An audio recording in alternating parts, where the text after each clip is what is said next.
it's Flo, and this is my impression of a drill instructor directing a musical. 10 hot! Get those tap heels in line and let me see those jazz hands! Are you bundling your home and auto insurance through Progressive? Can you hear me through those sequins? Bundle your home and auto through Progressive and save. Left, and step ball change. Progressive Casualty Insurance Company affiliates. Home insurance provided and serviced by other select insurers. Blog Talk Radio. Howdy, race fans. How the hell are you? Steve Big Sweat, Bill Meyer here with you tonight on another episode of Racing with Big Sweat. We got some good drivers lined up to talk to this evening, some guys from out around the Midwest and right here in my home state. We'll get to that. Let me see who's in here with us. I know my man, Mr. CJ Sports, is here with us tonight. How you doing, CJ? Not too bad. Just trying to get everything accomplished that I need to get accomplished before I go out of town for the weekend. So ready to have a great night here on the show and ready to learn a little something about three great drivers that you got scheduled to come on tonight. Yeah, we'll have to get it done tonight because they're calling for a ton of rain here in North Carolina in the next 3 days. So it's good you're going out of town. You'll be heading away from it, won't you? Yes, well, it's still going to rain. Unfortunately, where I'm at, I'm going to Gatlinburg. There's still rain and cool weather projected, but at least I'll be in the mountains, so I don't have to worry about any flooding. Yeah, there you go.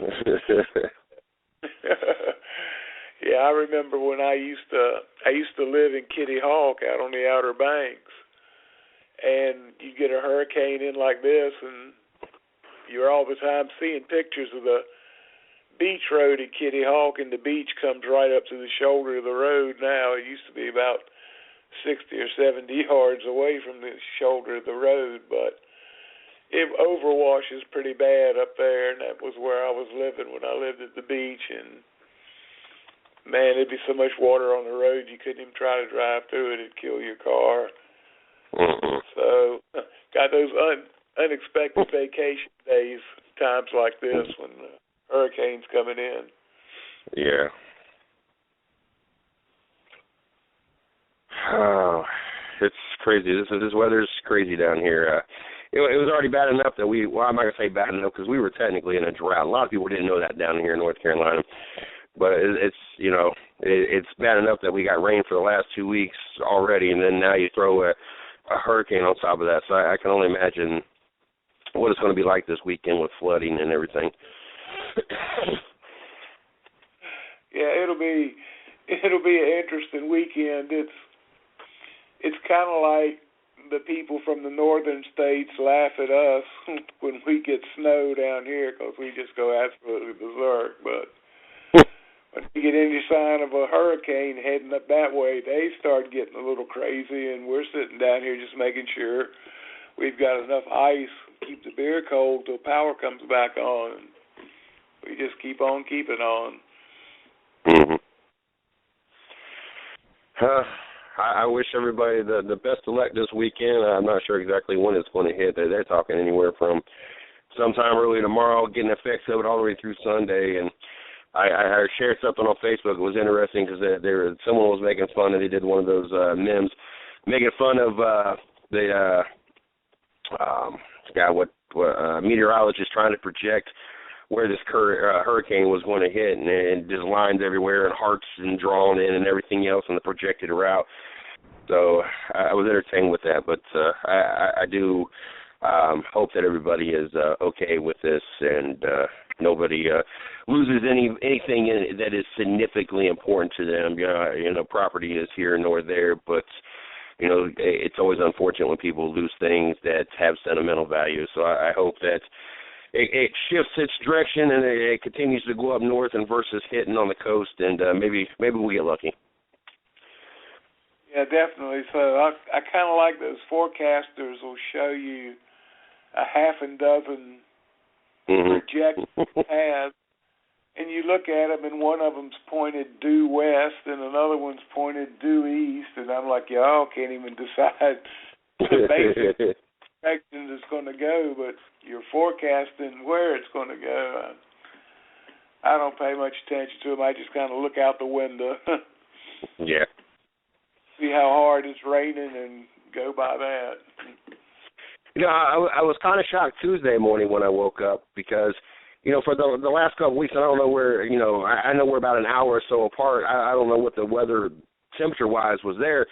But here, you know, it was barely in the 70s, and at night it got really cool. So when you woke up in the morning, especially with me keeping the windows open, it was nice and cool, nice little crisp air in the house.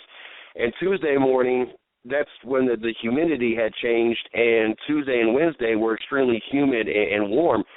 And I had to go into work at 5 o'clock in the morning, so I got up about 4:30, and I was expected to be nice and cool in the house. And when I started walking around, I was like, holy crap. I looked at the thermostat, it was still 80 degrees in the house. It never cooled down for the night. So I was rather disappointed Tuesday morning when I woke up. Yeah, I know what days you were talking about. It was kind of steamy out there in the morning. Yes. To say.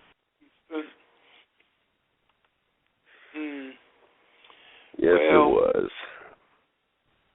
It'll be. What? I don't see Chris in here yet, and I know we don't have any of our guests in here yet. We do have somebody in the studio hanging out, listening to the show. And listener, if you happen to be wanting to get on the show, make sure you press 1. That gets you on the show. I've seen a lot of Facebook posts, and I want to get your opinion. You know, and we talked a little bit about this on Rubbing His Racing. You know, Tony Stewart retiring. And, you know, it seems like a lot of people are kind of shocked or in disbelief that Tony Stewart is retiring. The man's like 45 years old. I don't know how long everybody was expecting Tony Stewart to continue on and be behind the wheel. And, you know, there's different people point out different things. You know, they notice his weight and maybe there's something wrong, you know, different things. But is it really that much of a shock to you that he's retiring? It just seems like there's a lot of people out there, it's just they're blown away that he's retiring already or something, like he just entered the sport or he's young. I mean, he's like 45. Yeah, that had to be like the worst kept secret in racing. Tony retiring, and of course, me being the person that I am, I was kind of taking the devil's advocate point of view, and I was kind of hoping Clint was going to the second car at Furniture Row Racing. But when they announced Clint was going to take over Tony's car, of course, everybody and his brother messaged me, I told you. I'm like, well, go big or go home. I'm glad for you. You know, yeah, I think the perfect, I talked about this last night, I think the perfect scenario would have been if they would have known MWR was going to close doors going into the season or prior to this season, and that way he could have stepped into Jeff Gordon's car for 1 year and put Junior and Boyer together for a year over there at Hendrick Motorsports before he bounced over to Stuart Haas and give Chase, not that I'm not saying that Chase ain't necessarily ready yet, but give him 1 more year underneath the belt just to, you know, all the races he's ran in the Sprint Cup Series this year have not fared out well. So as great as it is to know Chase Elliott's going to be in the Sprint Cup Series next year, I wish that things would have fell in the way that maybe Chase could have had another year of getting ready for it. Clint could have went over to Hendrick Motorsports instead of going to H. Scott Motorsports, which to me, you know, now you're taking a chance that Clint's going to look horrible next year because he's going to be in a lower-funded team. And I know that they're satellite team, but still we're not seeing a lot of productivity out of that team so far. I just wish they would have played better for Clint Boyer. I mean, Clint Boyer's a great person and fun to watch and entertaining. So, you know, it would have been cool if it would have fell out that way. Yeah, he's definitely one of the personalities in racing today. I just wonder if he can do for H. Scott what Kurt Busch did the year he drove for Furniture Row, and all of a sudden they started looking more and more like a competitive team, and that was really kind of a big step for them, was that year Kurt drove for them. So I'm just wondering, maybe Clint can have the same effect on H. Scott Racing. It'll remain to be seen, but that's what I'll be looking for out of the whole deal.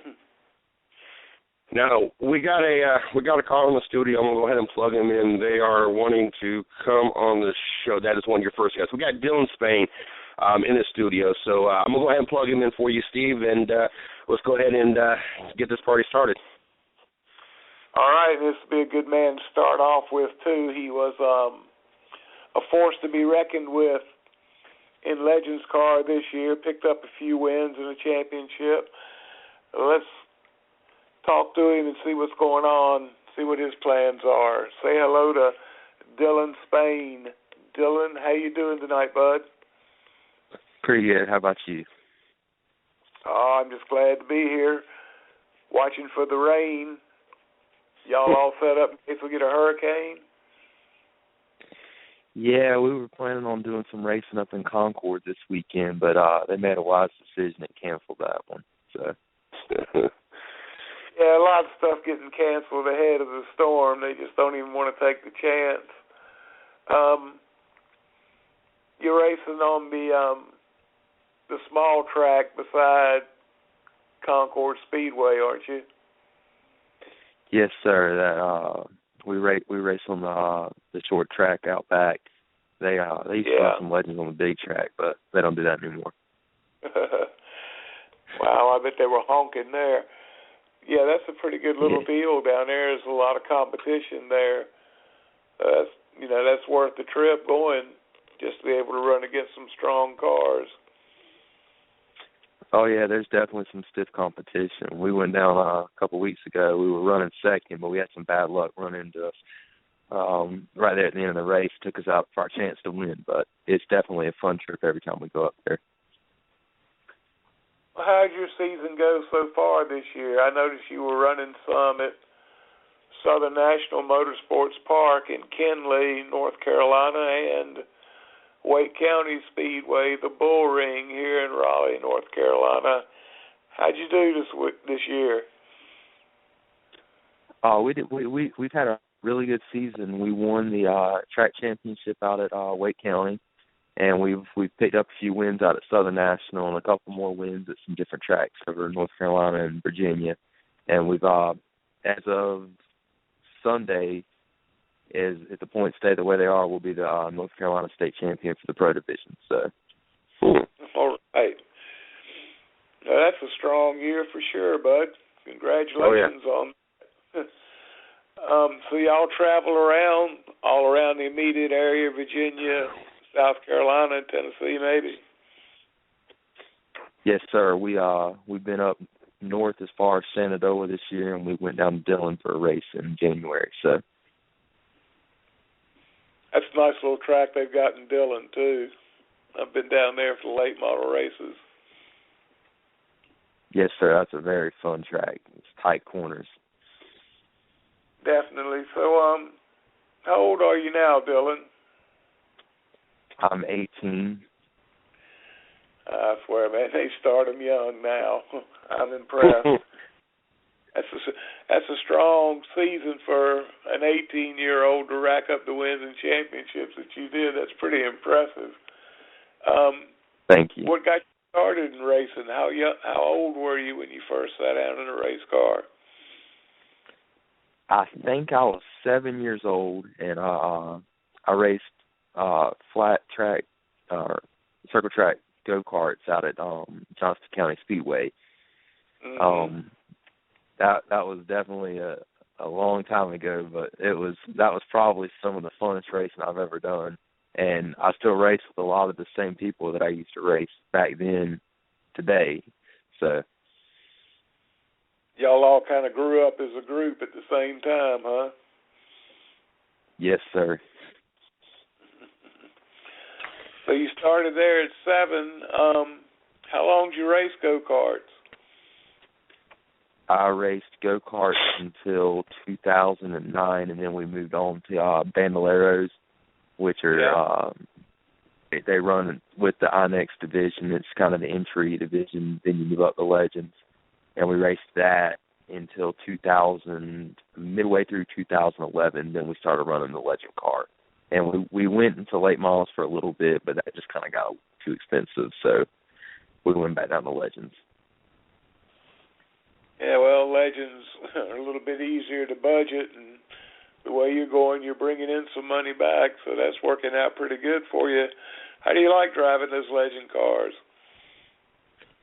To be honest with you, it's funner than driving the late model. With the late model, it's all about, set up, money, motor, and go out there and turn the wheel. With a Legend car, you can have the best setup in the country, but you still got to get up on the wheel. Yeah, you really got to learn to work the throttle on those cars to get them to come up off the corner without spinning you around. So the late models didn't thrill you that much, as far as the driving ability of them? No, sir. It just, it was and it was definitely a different experience. But there's nothing that compares to the power to weight ratio that you have in a Legend car. They combine that with such a short wheelbase. It's definitely different than anything I've ever raced. Yeah, it definitely is. Well, what did you think about the late model when you were driving it? Do you have any plans to move up into full-size cars and even move up higher up the ladder?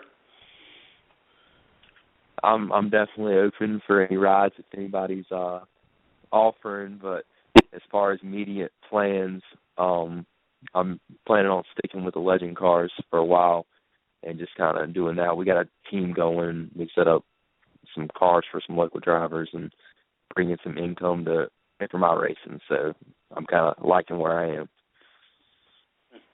There you go. Work the barter system with all your racing buddies and everything, doing repairs and such, and get what you need out of the deal.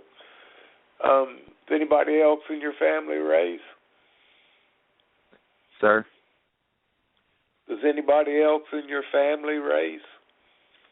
I had some of my aunts and uncles my uncles used to race back in the day, and my dad never raced, but my dad's uncle,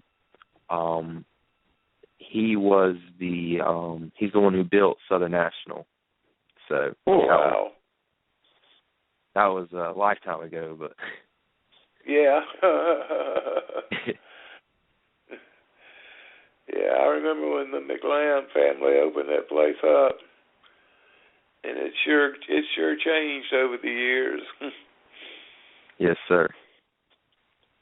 But it's a nice place, though. It's a nice little high bank track, so there's a lot of action, and they seem to have things turned around, have a pretty good program going now, so that's always good. See local track doing good. Is your season done with now? Are you pretty much over everything?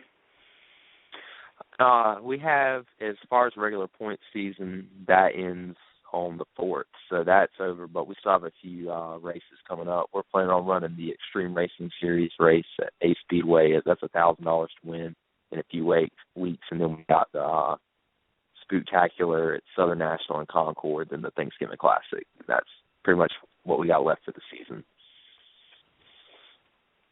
Well, that'll keep you busy up until around Thanksgiving. That's pretty much what you're looking for anyway. Yes, sir. Well, it sounds like you've had a pretty good deal with your Legend car so far. I was trying to think. Is it still only one company that's building those now? Can you say that again? I'm sorry. I got a bad connection. That's all right. Is it still only one company that's building Legends car now, or is it branched out to include more different car builders? No, sir. It's still just 600 Racing. They market all the chassis, engines, and all the parts. So does that help, as far as speeding things up each day at the track? Does that help get through inspection and everything quicker? Yeah, it definitely keeps everything more regulated. So I mean, you have to run the sealed motor, and you have to set the chassis up there, and it keeps the competition on more of an even playing field. So you can't have somebody come in, build a real big motor, go out and buy, the nice expensive chassis. It's about what you know about the chassis and how you can make what you're given work. Yeah, that's a good way for that division to be set up, is where you've got everybody pretty much on the same horsepower and everybody with the same pretty much basic car. So it gets down to, instead of cars racing against cars, it's more drivers racing against drivers. And it's like you said, it's not so much turning up with a high-dollar expensive ride as it is being able to drive what you brought. Yes, sir. That's probably my favorite thing about Legends racing. It's about what you put into it and what you're gonna get out of it. So the shootouts that they have at Charlotte on the short track, have you run any of those? I used to run those back when we were running the Bandolero, and we haven't really taken the time to go up there with the Legend car. We plan on hopefully making some of those races in 2016. I think we finally got it in the budget to go up, make a couple more trips up to Charlotte next year. So, well, that's a good place to run strong. That's where 90% of the racers are, is in that area. So we used to always. We'd have an off weekend, we'd still go to the track somewhere and watch a local race. So it's just a lot of guys like racing, so they'll be out and about. And get up there and do some good, get your name out there a little bit. Yes, sir. I got a couple of questions real quick. One, out of all the different types of cars you've ran so far, which one has come most naturally to you and easiest for you? And on the flip side, which one has been most difficult, and what was more difficult about that versus the other types of cars you've ran? I would have to say the one that's come the most natural to me would be the Legend car from my experience running the go-karts on dirt, because it was about, you got to be smooth on the throttle, smooth on the brakes, and just you got to really hit your lines perfect every lap. And that being said, the most difficult thing that has ever come to me would probably have been the go-karts, because it was the same scenario. You had to get used to, that I'd never raced anything before, and getting into something where if you twitch the wheel just to the right, just a touch, you were going to get freight trained by 5 other cars. So. Now, you said you started when you were 7 and you're 18 now and looking to be the North Carolina champ. At what age did you know that this was you, that there was no doubt that I could be good at this and this is what I want to make it, what my career to be? We did it as a hobby for a long time, but when I really, I guess when I would say I really started thinking this is something I could do as a career and this is something that I really am good at would be probably in 2012. It was my second season in a Legend car, and we really just had a breakthrough season. We started hitting on a couple of really good setups with the help of some really great guys, and it's just kind of gone up from there. Now, having this pretty much your whole school life, you're racing. Most kids start 5, 6 years old in elementary, kindergarten. How difficult was it for you to balance everything? You got a social life you're trying to have. You got a racing career that you're building on, not really knowing when you were young. It was more of a hobby and didn't know, but you essentially was building a racing career and trying to maintain school, trying to maintain maybe a part-time job. I don't know. How was it like going through school and trying to do this and be successful at it?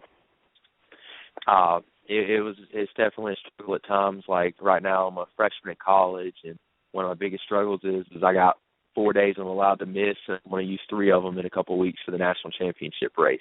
So it's kind of budgeting my time and budgeting, you know, when I can take off for this or when I can't. And it's definitely always been a struggle as far as, you know, like my friends being, hey, let's go hang out this weekend. No, I got this big race, or I got to go work on the car. So, but I enjoy it, so it's definitely worth it. What are you going to college for? Right now I'm going to JCC, and I'm working on my pre-engineering degree, and then I want to transfer to state for probably computer engineering. Cool. Oh. One thing about it, there's some money to be made there.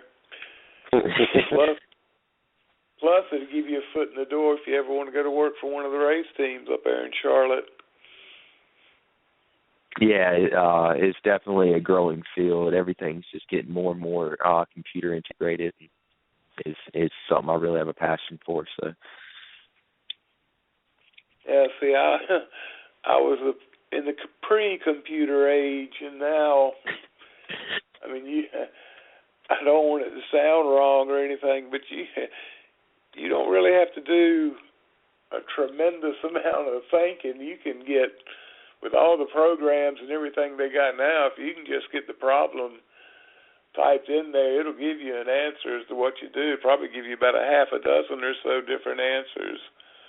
And you just kind of pick the one that looks the best for what you're experiencing.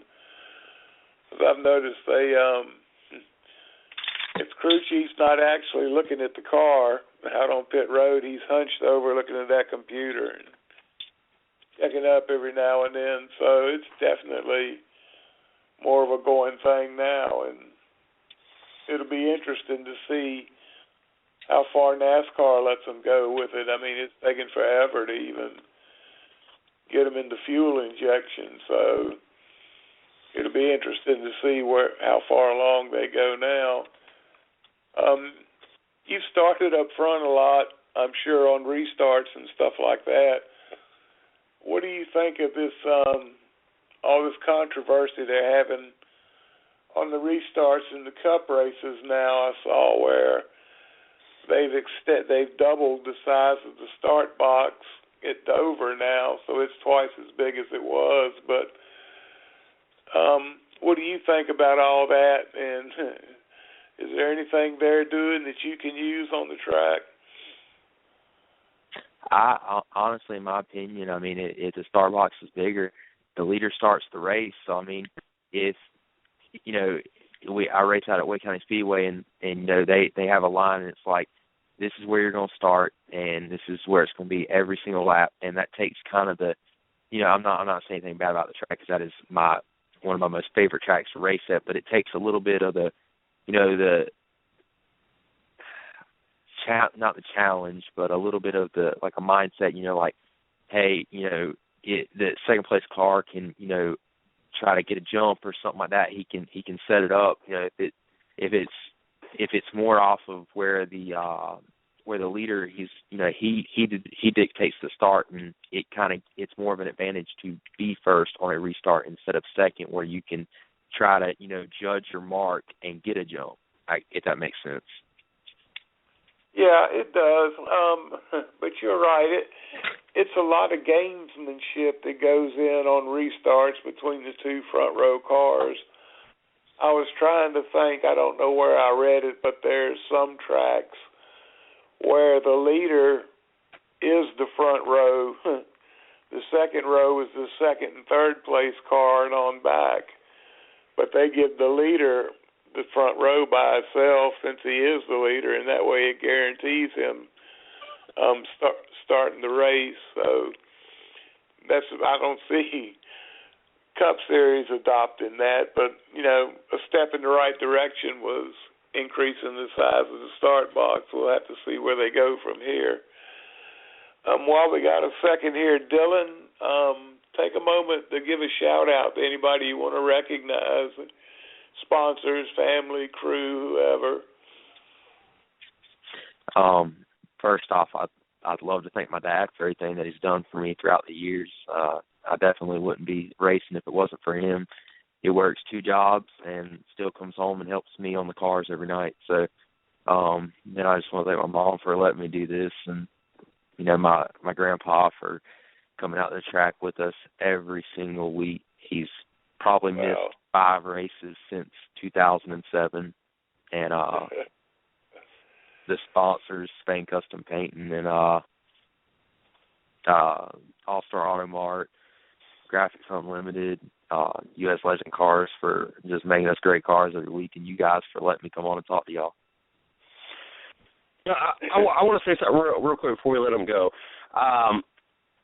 When he started talking and he constantly said yes sir, we always have a lot of polite race car, drivers and guests on the show, but never constantly saying yes sir. And when you said JCC, I was sitting there thinking to myself, is there more than one JCCC?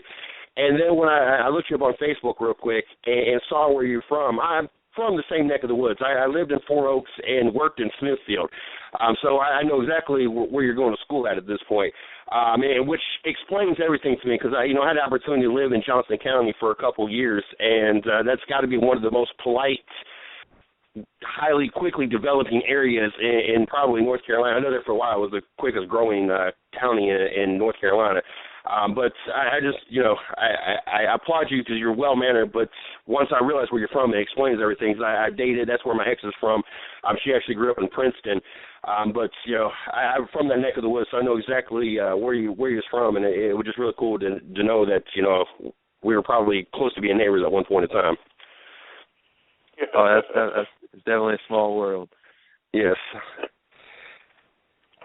Matter of fact, I used to work in that the Walmart shopping center. They used to have a pizza place, and then also used to work at a shoe store right there that they used to have in town as well.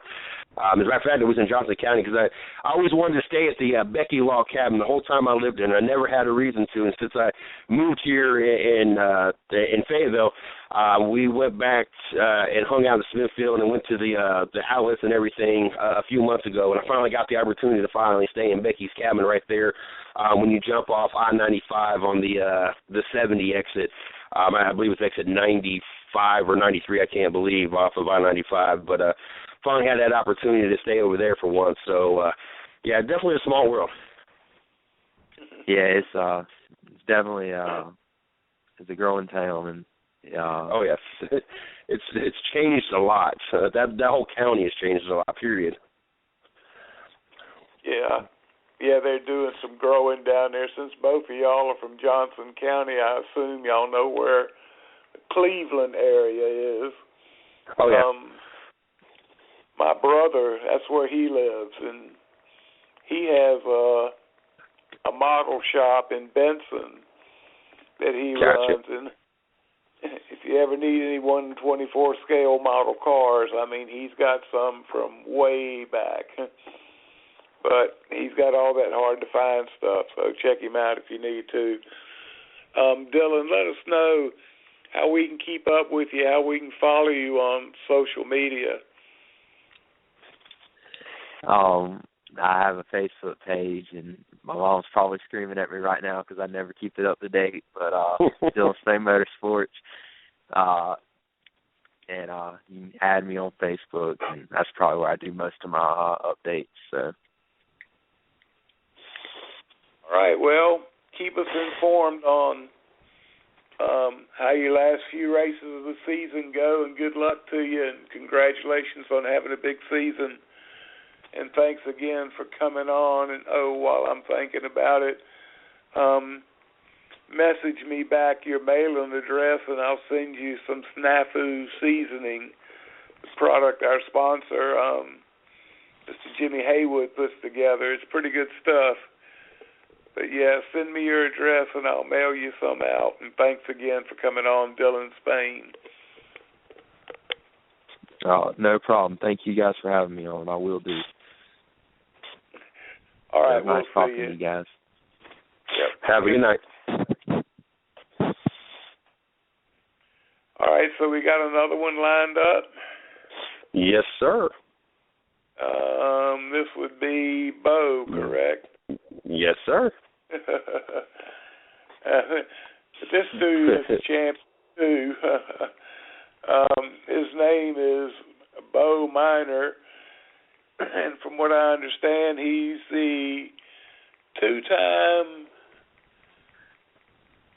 Mississippi State mini stock champion. Is that right, Bo?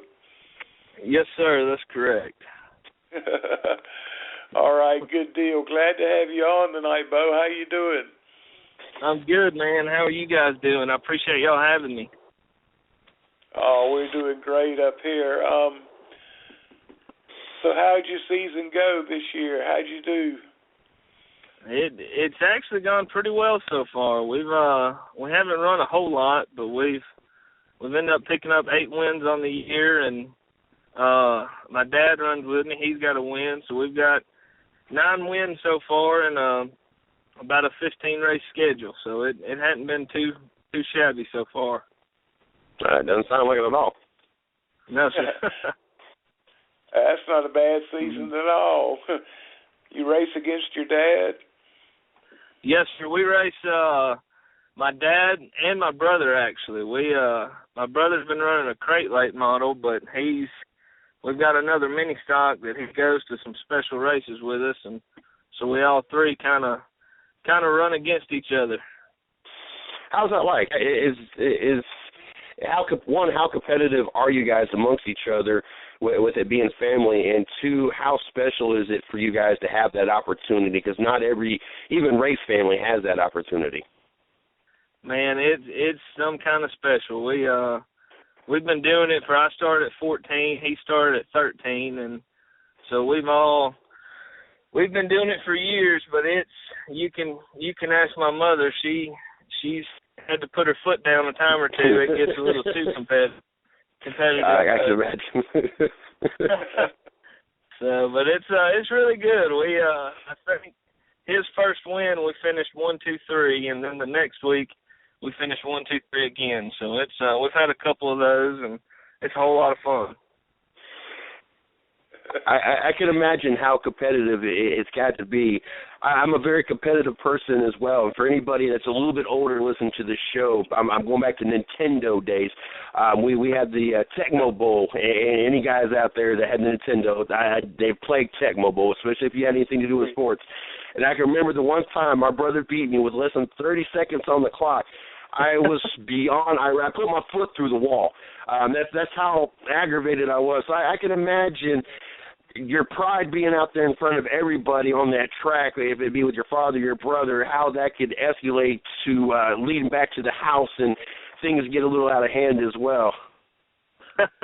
It does. It gets pretty intense, but at the end of the day, we'd rather finish 1, 2 than take each other out. So at the end of the day, it's still good for the family to finish everyone up front. So. I can imagine what Thanksgiving dinners would be like, too. Yeah, it can get pretty intense over turkey.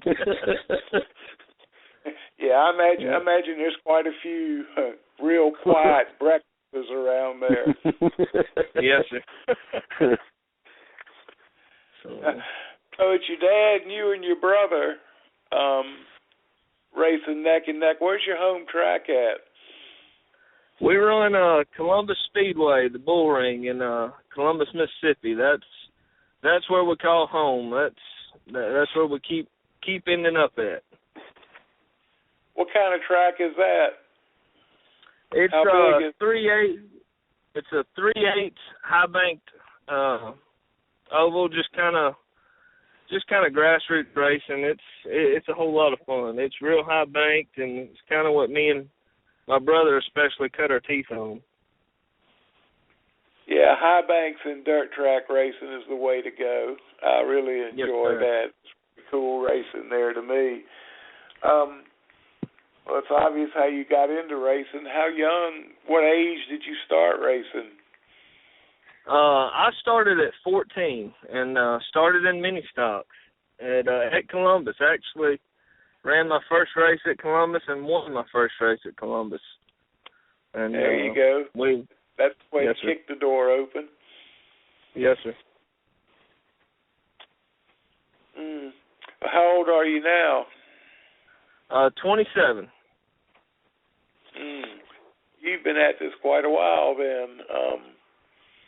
I think you're real comfortable in your car at your home track, and you'll probably continue being that way. Do you do any much traveling? Do you go to any other tracks very often? Yes, sir. We run the Cajun Mini Stock Association, and we've done quite a bit this year. We've ran a race in Georgia, Mississippi, Alabama. I won one in Tennessee this year, and last week we ended up running in Arkansas and got to win my first race there. And I kind of snuck away on a Monday night for Labor Day and went to Tri-County up in North Carolina and picked up a win there. So we do quite a bit of traveling. Yeah, I was going to say, you do get around. If you got all the way from Mississippi to Tri-County, yes, sir. That's a bit of a tow. How do you like doing that? How do you like just showing up at the track, at a new track, and running good, and even beating some of the guys that have been there running all their life and only been running that track? How does that make you feel? That is my favorite thing about racing there. I've to be honest, I can get burned out on one track week in and week out, but going to a new track, sizing up kind of who's the best and trying to see how you stack up against them. That's where you can test yourself and see how you can make adjustments to a new track, and it's a whole lot of fun. I really enjoy that part about it. Yeah, definitely so. That was the way I was. I didn't want to be a track champion so much as to go to different tracks and being able to pull in to someplace strange and being able to get the car to handle and have a decent night. That to me is what short track racing's all about, really. Do it on Friday night and unload and load again Saturday morning and go do it Saturday night. But it's really a lot of fun. And down there where you are, that's kind of the hotbed of dirt track racing in the Southeast. It is. We've got Columbus Speedway, Magnolia Speedway, and Wynot all right there in the same area, and a lot of real good drivers come out of that area. Yeah, and so you get up farther north in the South. That didn't sound right. Get up toward North Carolina and everything up here, and it's more pavement tracks than it is dirt tracks in this area. So it's kind of regional kind of thing here in the South as far as the racing goes, but the bottom line is there's a lot of places to go, so you can find a track to go to, and we'd appreciate if you'd help support some of these tracks and show up and watch the local racing. Yes, sir. Yeah, it's short track racing's kind of struggling. I see on Facebook all the time about this track having to close up, and you'll see two of them close up, and then there'll be an article of one opening up, so that's always good. Helps keep the show going and everything. So what's your what are you looking to do in the future as far as racing goes? Are you going to stick pretty much with what you got now, or maybe move up some? I've always had eyes on either going to street stock or crate late model, something like that. But I've run a couple different things, but I've always enjoyed mini stock racing and good 4-cylinder racing. So I think regardless of what I do, I think that I'll probably always at least have a car to be able to hit some big shows. Yeah, I was just sitting here thinking, you'll get something else, a crate late or something like that, but there'll be a mini stock sitting on jack stands in the corner and just waiting to go. All you got to do is call it out. Yes, sir. That's it. You said you had driven some late models before. How much is the power to weight ratio pretty close on these? I know it's not horsepower-wise, but do they kind of drive the same, just one at a slower speed than the other, or what's it feel like as far as the difference goes? The mini stocks have come a long way, and I really think the main difference is, the mini stocks, you don't have that bottom end to bring you out of a bind, and you've got to kind of momentum race with these cars, and a late model or something like that, you've got that extra get up and go that'll get you out of a bind, and you can run a real tight track fine. Where in a mini stock, you've got to keep your momentum up and keep it wound up all the time. Yeah, definitely. Do y'all have rack and pinion steering on your cars? A gearbox and a rack, yes, sir. Okay. Well, that's about the only, big difference is some of the late models still run the old style right. Centerlink tie rod setup. So, but I think most everybody's over to rack and pinion, and that seems to be the preferred way to go. That it's I've never driven it before, but from what I've heard, it cuts a lot better. Yes, sir. They've gotten where you can run bump steer and all on the mini stocks, and it's come a long way from years ago. That's for sure. Mini stocks are racing on the bumps now. A little bit. Time marches on, and that's the neat thing about racing is something will be figured out on the cup level, and sooner or later, and usually sooner, it trickles all the way down through all the different levels and divisions and everything, and within no time at all, like you said, you got many stocks that are running bump rubbers, and it just all kind of ties together, which helps if you start moving up. You'll at least have an idea of what to expect when you get up to the next level. But that's what keeps you active, keeps you going and everything. You have sponsorship, or is this pretty much a family-run operation? It's really a family-run deal. My father's shop, Mike Miner's Auto Repair, and I get a little bit of help out of Esslinger Engineering. They've come on board with our engine package and all, and so we've got a little bit, but it's mainly back pocket racing. Yeah, I know what you mean. Do the best you can with what you got, and what you win, you put it right back in the car. So, yes, sir. It's a kind of like a revolving door more than anything else. How about tires? I'm not familiar too much with four-cylinders, mini stocks on dirt. How is your tire bill running? Do you have to have as many different compounds as the late models have, or do y'all get by on a little less? We run a 48 or harder compound. Most people run American Racers. Some guys run Hoosiers. But when normally you go anywhere from a 48, a 57, or a 65. And we normally stay within those three compounds with our rule set. Well, that's cool. That helps keep the expenses down a bit.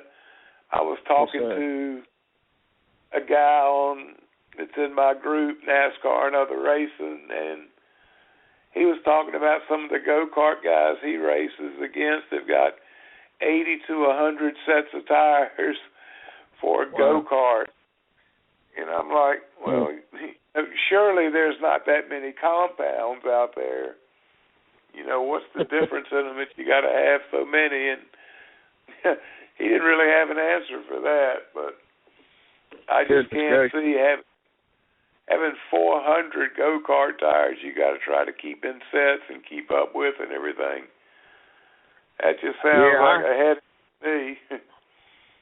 Yeah, I have a hard time keeping up with 3 different compounds, so I don't know what I would do with that. Yeah, I know. That sounds like a bit much, and that was the one neat thing about asphalt late model racing is the tracks pretty much would make you buy one set of tires every race. They wouldn't let you bring anything from home because they knew if they let you go home with your race tires, they'd come back about 20 points softer than when they left. So to combat that, they just make you buy a set of tires every race. But you at least knew everybody had the same compound and pretty much running the same air pressures and everything. So it made it a little bit less involved than what it gets to in dirt racing. Not only have you got to know which compound works good, but the way they cut them, the way they sipe them, from what I understand, makes a big effect too. It does. Well, I'm learning. I had always been running asphalt, and now that I've started over here in this other group, and I get to talk to a lot of dirt racers, and it's gotten me pretty interested in it. I might have to come down there and hang out with you sometime and go to the races with you and see what's up. A guy that's usually on here with us, Chris, Yellow Caution Flag Creighton, usually sits in a lot of nights with us. I was kind of hoping he'd be on tonight since he's from down there at Mississippi. I know Hattiesburg, that's where he's from, Hattiesburg, Mississippi. And there's a track down there, so he would have been good to talk to you because y'all could compare war stories then. Yes, sir.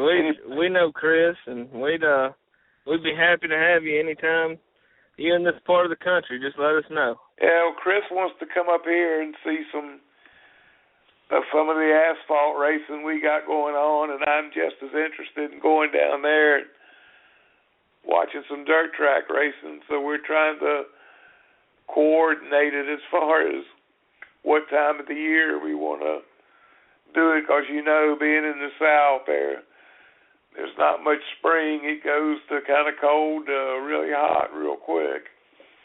That's right.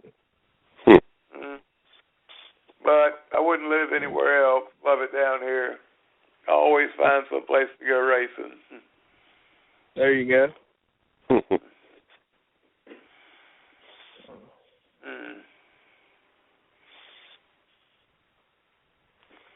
I'm sorry, I cut off there. All right. You don't. Yours is pretty much a family deal. You don't have any outside help, any crew members that come with you to the race, or is it just pretty much you and your dad and your brother rotating around to whichever car needs to work? It is. I've got a few guys that like to travel around with us, and they're a big help when they can make it. But a lot of these out of state races, we really depend on me, Dad, and my brother mainly, kind of pulling the whole workload. But it's the mini stock family. You got guys that'll help each other out, and it's a good group of guys to race with. Yeah, that's kind of the special thing about racing is a guy will walk over and help somebody else, and even help them to the point where they'll beat him later on during the night. And it's just the way it's always been. If you can help somebody, you do. And then when the green flag drops, no friendships going on then. That's right.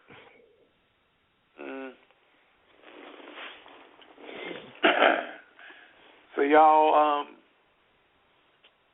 just tear all 3 cars down nut and bolt them, and then bolt them back up over the weekend. Over the winter, rather. That's right. We'll run, which there's not a whole lot of downtime anymore. We run the first race of the year in January and the last race of the year in November. So we do as much as we can, but that's we keep them at the shop there. We'll go through them during the week and get everything ready for if you have to do a gear change or something like that. Yeah. With there being three of you guys and 3 cars and so much going on, is there much of a family? Well, I'm not gonna say family life because it's a family ordeal. But is there much downtime for you guys to actually have a life away from the racing with everything going on? If you guys are only off 2 months of the year and there's 3 of you guys out there, it just seems like that's between work and trying to take care of the daily chores that got to be done on top of the racing. It just doesn't seem like there's a lot of time to do much of anything, let alone even sleep. It gets kind of hairy sometimes. It seems, especially the July, August, that part of the year, once you've worn down a little bit, it gets kind of intense, but it's we love it. That's what we enjoy doing it, and that's you'll more than likely find us at a shop working on a car than anywhere else. Well, that's the best way to be, really. If you're a racer, that's really what you want to do all the time. Yes, sir. Well, while we're on the subject, take a moment and give a shout out to anybody you want to recognize, your sponsors or your family members or anything like that, but let them hear you holler. Yes, sir. I'd like to thank my mom and dad, my brother Heath, Mike Minor Auto Repair, Brian Axup at Esslinger Engineering. We've done a lot of work with Heath Cochran at War Shocks. My friends Joe and Zach at Algobot. My crew guys that helped me, Eddie Pickett, Daniel Kelly, Stump Clay. Thank you guys. Yeah, it's always good to have the local guys helping you out, your friends and stuff like that. It kind of keeps you loosened up, keeps you from getting under too much pressure. And I got to ask you, what's your biggest and brightest and best memory you've made so far in racing? What one racing moment really stands out in your mind? We've run 1, 2, 3 a few times, and my grandfather used to run with us. So at one time it was 4 of us on the track, and he actually passed away coming up on 6 years in January. And this past year I ended up winning the Ice Bowl, and it was on that anniversary. So that was pretty special right there. Yeah, I bet it was.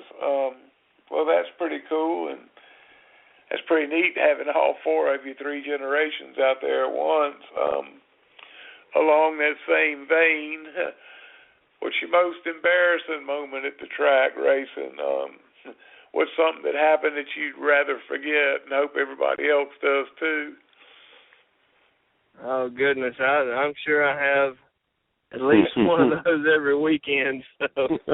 But you can tell me. Nobody else listening.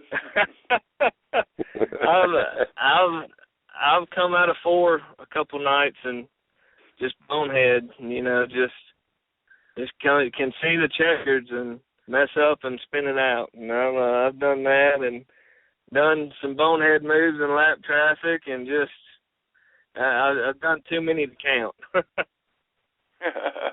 I know what you mean.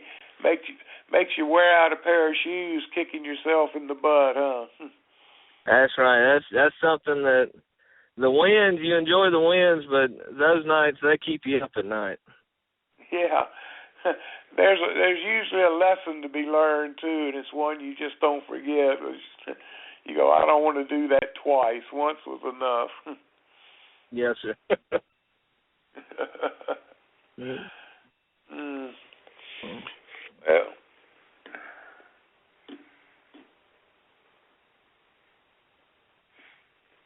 Well, hell.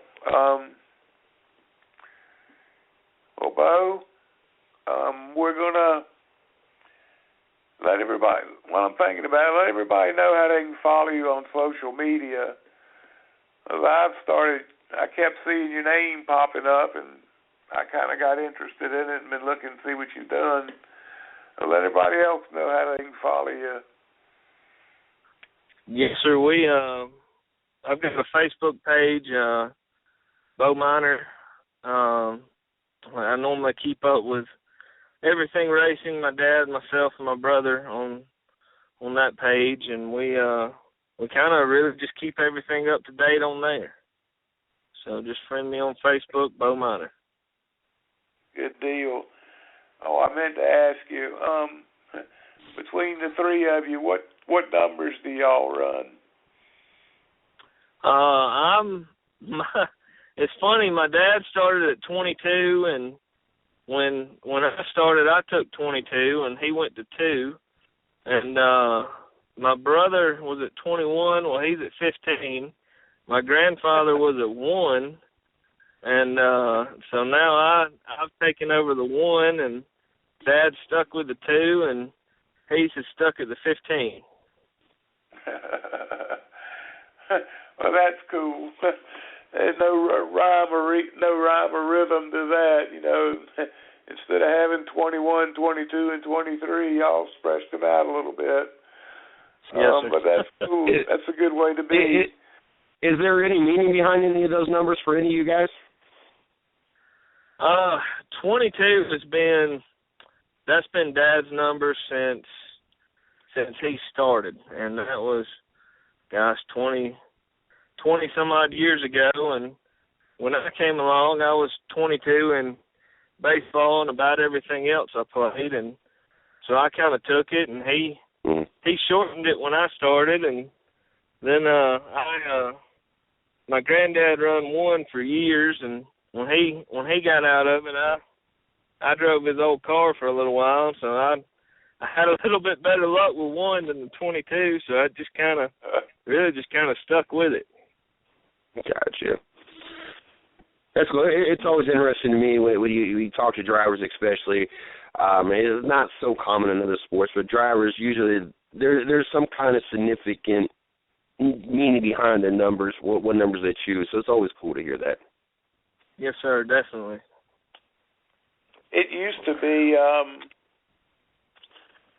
don't want to say it was common knowledge, but it was pretty much acknowledged by everybody in the garage area that the higher the number you ran, the less your chances of winning was. And there at the time, you know, Richard Petty's 43 was about the highest number out there. Yes, everybody wanted those low numbers. And it's kind of stretched out a little bit now, but that was kind of like peanut shells in the pits and the color green. It was just one of them things that was standard practice. You didn't see too many of the local guys running car number 99 or anything. I was going to say, if Carl Edwards would have got that tiebreaker back when him and Stewart tied for the points, that would have thrown that whole logic of thinking out. Yeah. Carl's one I can think of right offhand that kind of broke that tradition and started winning with the 99. Right.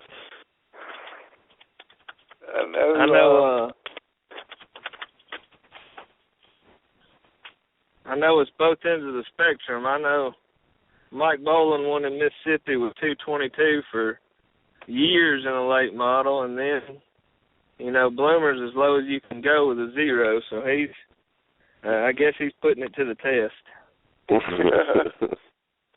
Well, that's what you call being well known, when you just mention the car number and everybody knows who you're talking about.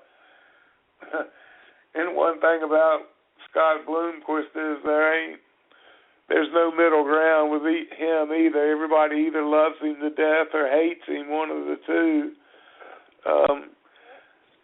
But all in all, I mean, the dude can wheel a race car. Say what you want to about him, but I don't think he's cheating every race. Sooner or later, you get caught. So there's got to be some wheelman in there somewhere, because he's been doing this for a while.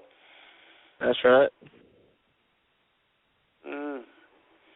That's somebody I'd like to go see. That'd be on my bucket list, to go see him run sometime. I know he puts on a show. He run at Magnolia. Do what? I was just going to say, he's run at Magnolia a few times there in Mississippi. We've been able to see him run, and he's pretty impressive behind the wheel. You've got to see him live at the track? Sir? I said, you've been to the track and seen him run? Yes, sir, a few times. They run a Lucas Oil show every year at Magnolia. Oh, cool. Damn. I had to write this one down on the list, too. I'll probably end up spending a month in Mississippi when I go down there. Well, Bo, thanks again for coming on and talking with us. Congratulations on the season you're having, and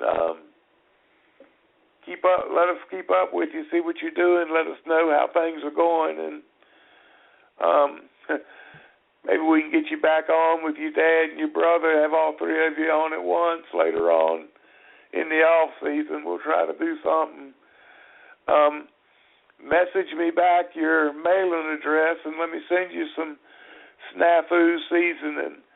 That stuff's really good. I'm sure you'll enjoy it, especially if you do a lot of grilling.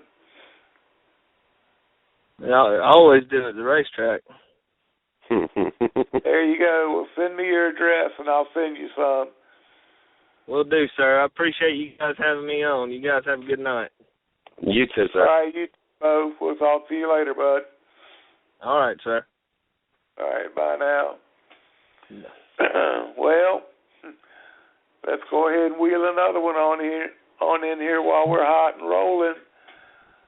This gentleman was on with us last weekend, and storms came up and kind of knocked his service out, so we had to cut that interview short. We got him back tonight because what we could talk about we found real interesting, and I'm sure y'all will too. Say hello to Mr. Stephen Shebaster. How you doing tonight, Stephen? And did I ruin your name? No, you're fine. I'm doing pretty good. Pronounced Shebester. Shebester, all right. Yep. I'll try not to make that mistake twice. Yeah, I get it all the time, man. I bet. You just automatically look over it or answer right to it, huh? Yeah, I usually just let it go. Yeah, probably easier and less time consuming that way.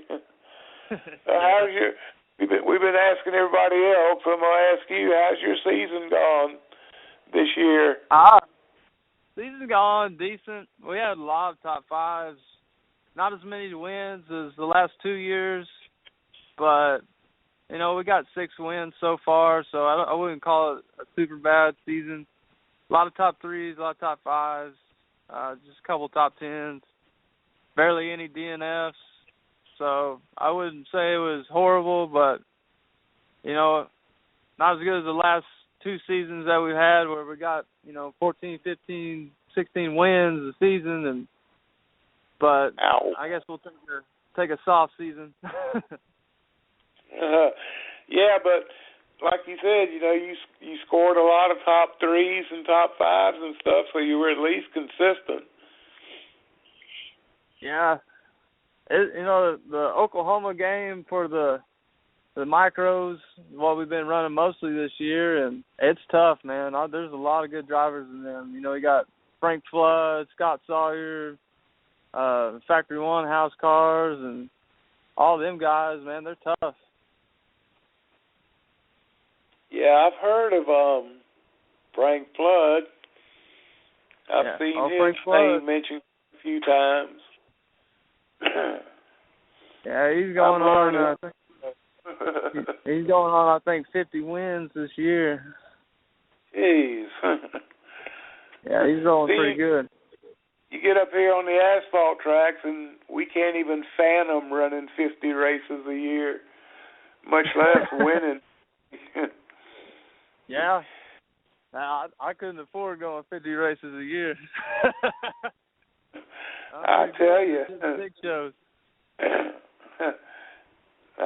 You got to be putting something back in the car. It can't all be coming out. So you're kind of between a rock and a hard place. You got to run good to keep on going.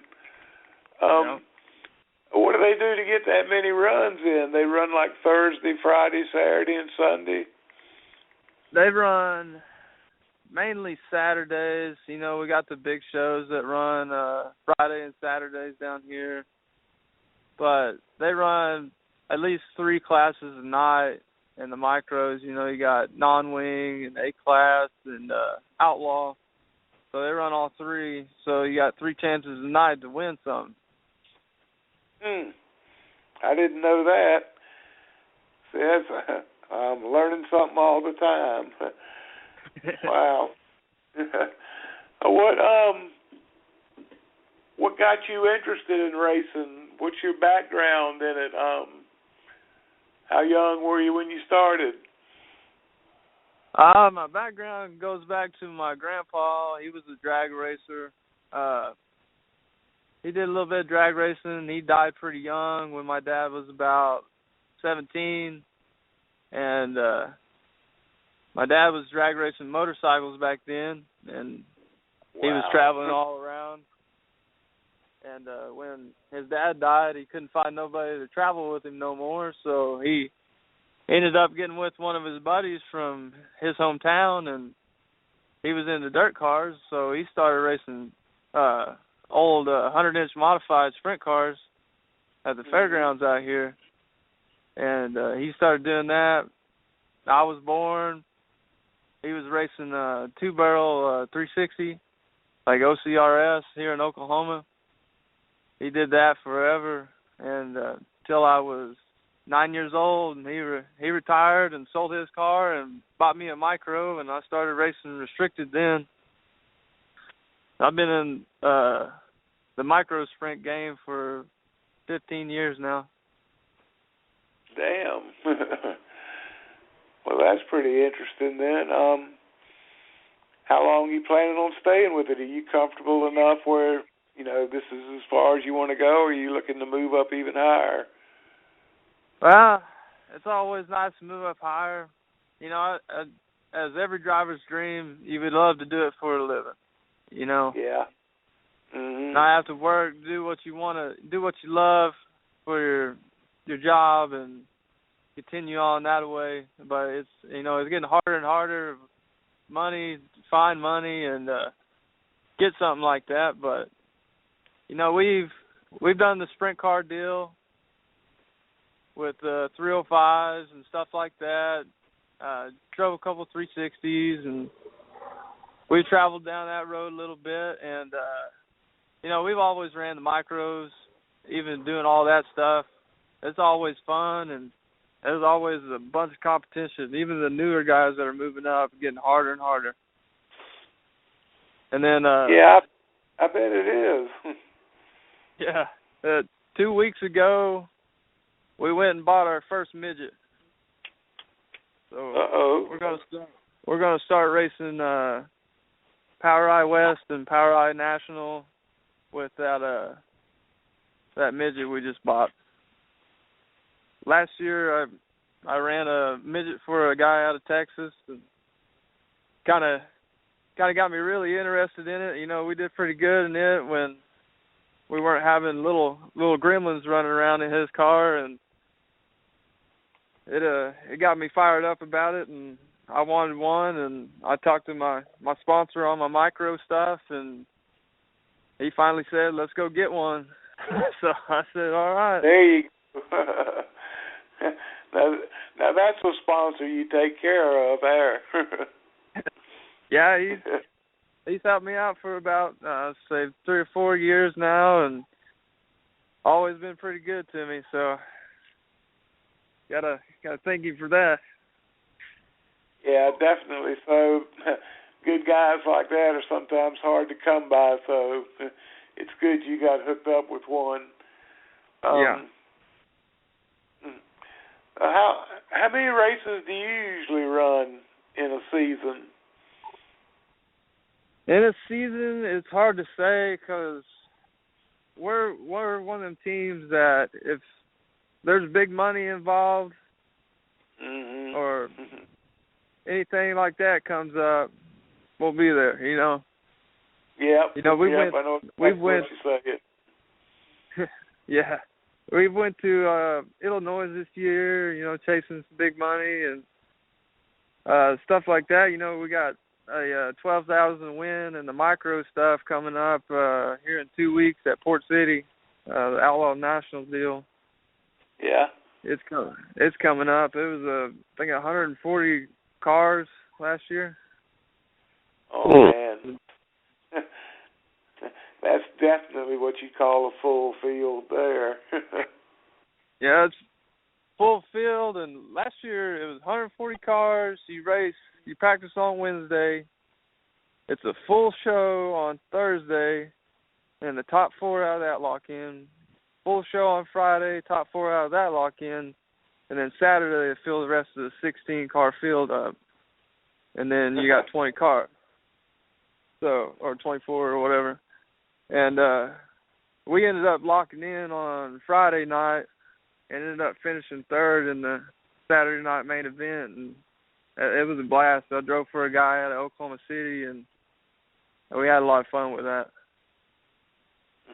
It sounds like it. It sounds like a pretty good deal there. Of course, the earlier you can get in, you can kind of get relaxed a little bit more and race purely for the win then. Yeah. Yeah, we ended up, I think, I drove his car maybe 2 weeks before that big show, and then we drove it at that big show, and that was it. So I was going in a little uncomfortable, but we ended up finding a setup that would work and going with it. Well, a lot of times that's what it takes. You know, one practice run, you can feel like you're out to lunch and you're never going to get it and all that, and then you make a couple of changes and go back out, and voila, all of a sudden it's changed and gotten a whole lot better.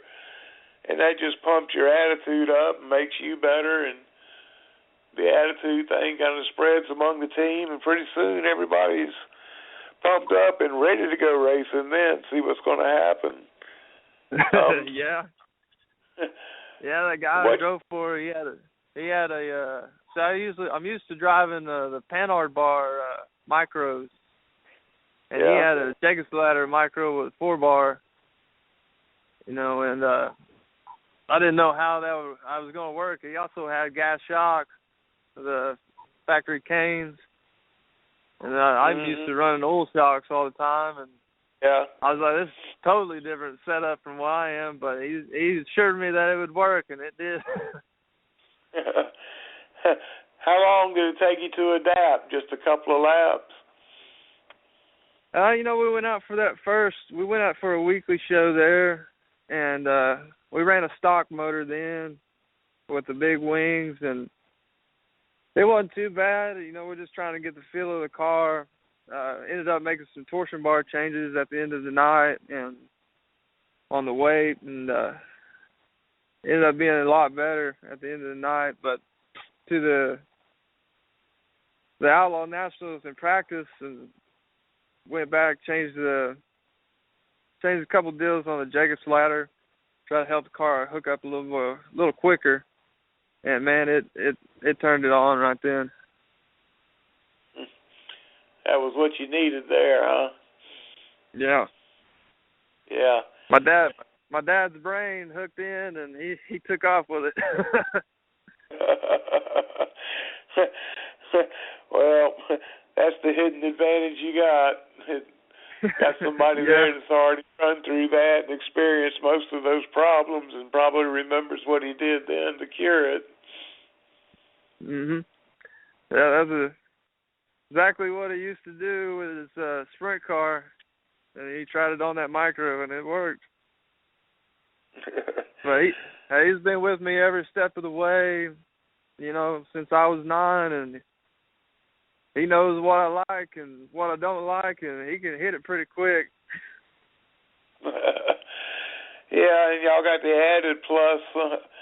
You can talk about it when it comes up because you're right there with him most of the time. So if not, you can get on the phone with him and go, "Hey, I thought about this. Maybe we should try it." Yeah, I do that when I'm out of town without him. I call him like, "Hey, this is what's going on. Think about it."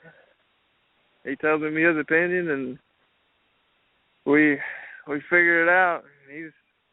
I thank God I have him around because sometimes I'd be lost without him. Yeah, I know what you're saying there too.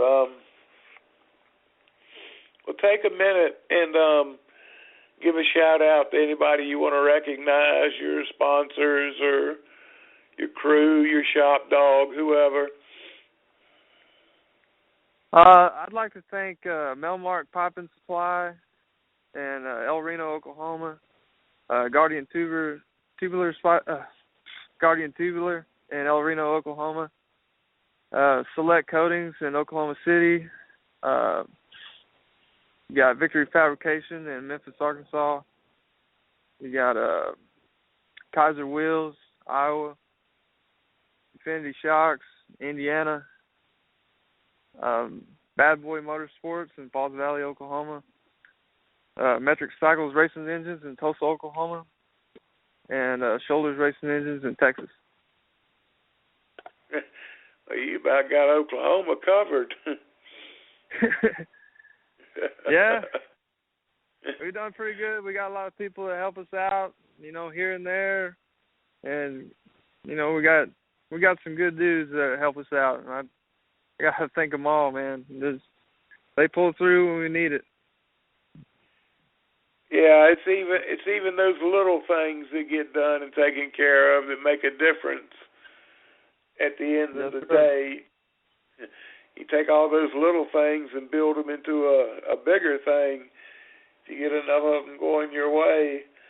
How can we find out what's happening with you on social media? Social media, I don't have a Twitter, but I do have a Facebook. My Facebook on my racing page is Shibester Racing, and also got my personal Facebook, Steven Shibester, and a personal Instagram. And that's about it. I also got a website too, StevenShibester.com. There you go. You gonna do much more racing this year, or are you pretty much wrapped up? October is absolutely full. Yeah, we're moving into it. We're moving into it this actually tomorrow, and I got my trailer loaded, sitting in the front yard, it's ready to go to Port City for the Pete Frazier Memorial Friday and Saturday, and we're gonna give it our last go around before the big show on the I think it's the 15th and 16th at the Outlaw Nationals, and in between we got a race in Oklahoma City it's called the Twister Nationals. It's a Friday and Saturday show, and then after the Outlaw Nationals in 4 weeks we go to Boyd, Texas for the non-wing extravaganza. It's 305 sprint cars, Power Eye midgets, and non-wing micros, and that'll be my first midget outing in my own car. Well, that'll be exciting if nothing else. Yeah, we got it booked up for October. There you go. let me ask you while I'm thinking about it. You mentioned earlier that you run some non-wing shows as well as some wing shows. How much difference can you feel with the wing as opposed to not having the wing? Well, my personal preference is non-wing. I'm going to tell you. The non-wing stuff, I usually lay it over on the right rear more. Yeah. I like it to feel good right on the right rear. It's more of when the track goes slick, it's more of a finesse deal. With the wing, it's more, hammered down. You really never let off the gas at all. I mean, you never want to let fully off the gas. So, you're quarter to three-quarter to full with the wing all the time. With non-wing, you're pitching it. You're backing it in. You're finessing, trying to keep the tires underneath you because you don't have all that downforce with the wing. Yeah. And then the non-wing, throw it in the corner sideways and hope it sticks. It's non-wing racing is my baby. I love it, but wing racing is fun too. I do a lot with the Outlaw Mini Sprints, even the A-Class stuff and that sprint car stuff, and it's a lot of fun. But man, there's nothing like taking the wings off and sliding it in sideways and looking out the side of the roll cage. There you go, with the left front tire about 6 inches off the track. Yeah, or both of them. Yeah, I've seen pictures. Well, Stephen, we appreciate you coming on tonight, bud, and taking the time to talk with us. And keep posting so I can see how you do. You got the month of October pretty much covered, so I want to keep up and see how you're doing, bud. All right, I will. Thank you guys for having me. All right, well, thanks again for coming on, and good luck to you through the month. Thank you, sir. All right, we'll talk later. All right. Well, CJ, that's not a bad show, and I don't think it started raining here. Yeah, it started raining here about right when the show started. Oh, really? Yeah. Well, from what I understand, that's supposed to be about the rest of the way it's going to be through the weekend. Yeah, that's what I'm hearing too. Yeah, that's what a lot of people are in a panic talking about, what's NASCAR going to do if it rains over out. How are they going to stay straight back out and all that? And I'm sure NASCAR's gone through and thought about this before and probably already have a plan worked out. I don't think it's going to catch them by surprise. Well, I'm hoping it don't get rained out because Monday night I have the Chip Ganassi event with the race team, and I'd hate for either it get canceled or not have the opportunity to talk to Kyle Larson again. So I'm hoping that one way or another they find a miracle or that hurricane makes that trip east instead of coming west up into the United States. So I get an opportunity to get the full experience like I did last year out there. Yeah, definitely so. I'm like you. I hope that hurricane hangs a hard right and heads on back out into clear water. Well, CJ, it's about that time, so let's get out of here. Yes, sir. We're not going to do Monday night since you'll be gone up there, obviously. So I guess the next time me and you will be on together will be a week from tonight on the next week's version of Racing with Big Sweat.